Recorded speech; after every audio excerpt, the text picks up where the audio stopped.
그러나 나는 너희에게 말한다. 너희는 원수를 사랑하여라. 그리고 너희를 박해하는 자들을 위하여 기도하여라.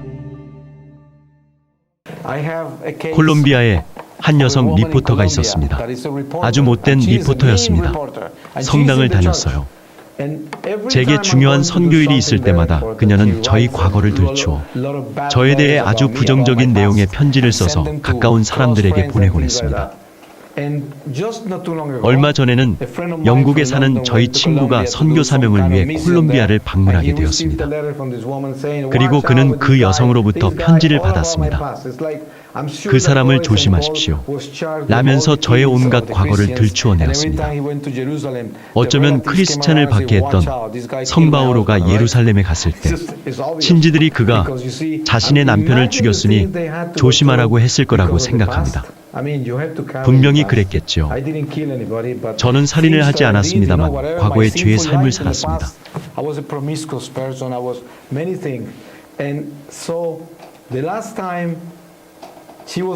그녀는 저에 대해 중상모략을 하였고 사실이 아닌 내용의 편지를 써서 보냈습니다.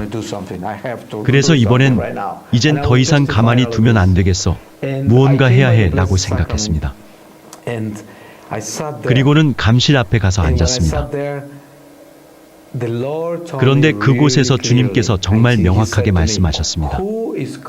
누가 너를 겸손하게 만들 수 있겠느냐? 그 편지가 너를 겸손하게 만들고 있다. 사랑하여라, 사랑하여라, 오직 사랑하여라. 너는 대단한 제자가 되려 하는 것이 아니지 않느냐? 자신이 잘한다고 생각하며 다니며 환대받으려 하지 말고 사람들에게 천대받도록 두어라. 사람들로 하여금 중상모략하고 너를 짓밟도록 두어라. 그것이 너에게 필요하다. 미움받고 모욕을 받아라. 어떻게 자신을 낮아지게 하겠느냐? 적으로 인해 겸손해져야 한다. 그냥 두어라. 십자가에 못 박게 두어라. 찌르고 가시관을 쓰게 하도록 두어라. 사람들은 죄 없는 예수님에게도 그렇게 하지 않았습니까? 그런데 죄인인 저에게 왜 그렇게 하지 않겠습니까? 그것이 가르침입니다. 우리는 결국 우리의 적을 사랑하여야 합니다. 솔직히 저희 본성으로는 그렇게 할 수 없었으므로 혀를 깨물며 다시 돌아왔습니다. 그러나 그렇게 했습니다. 그리고 제가 그것에 대해 어떻게 보상받았는지 상상할 수 없으실 것입니다. 수천 배로 받았습니다. 그 후에 저는 진심으로 그 여성이 했던 일에 대해 기뻐하게 되었고 그것에 대해 하느님께 감사드렸습니다. 그것이 제게 필요했기 때문이었습니다. 제 자신이 나서서 자신을 방어하지 말아야 했기 때문입니다.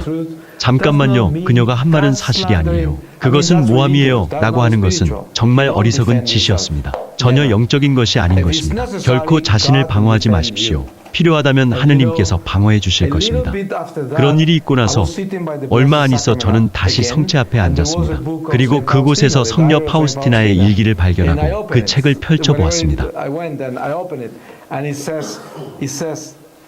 그리고 펼친 페이지에 예수님께서 파우스티나에게 말씀하신 굵은 활자를 보게 되었습니다.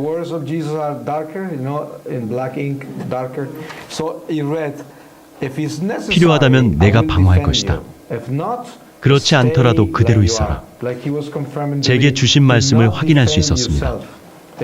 아주 중요한 말이었습니다.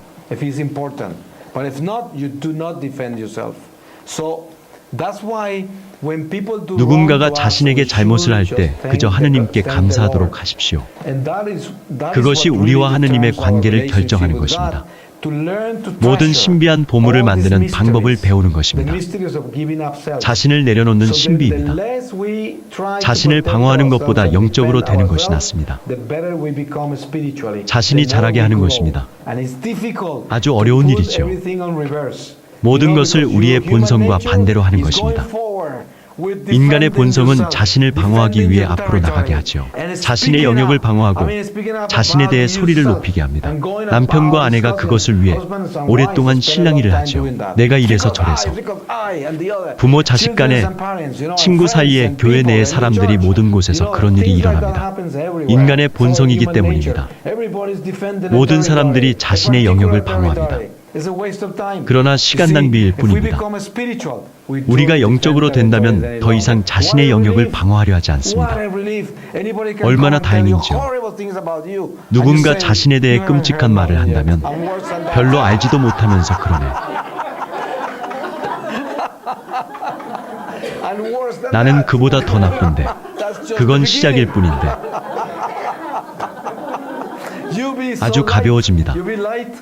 그러면 사람들이 이 사람 도대체 어떻게 된 사람이야 하고 의아해하겠죠. 예전 같으면 죽이려고 들 텐데. 뭔가 잘못된 거 아니야. 그러나 그것이 우리가 해야 할 일입니다. 우리는 좀 더 높은 상태로 성장해야 합니다. 올라가야 합니다. 성장에 대해 말한다면 교회 내에서 진심으로 더 나아지기를 원하는 사람들과 대화를 나눌 때 때로는 사람들이 성장이 멈추어져 있습니다. 그에 대해 물었을 때 그들은 글쎄 조금 나아진 것 같아요. 좀 바뀐 것 같아요. 미지근하게 말하는 것이죠. 그러나 조금 나아지는 것이 아니라 완전히 바꿔야 합니다. 하든지 말든지 확실하게 하는 것입니다. 하느님께로 나아가기로 했다면 하느님께로 나아가야지요. 하룻밤 사이에 거룩해지고 완벽해지지는 않지만 그것으로 향해야 합니다.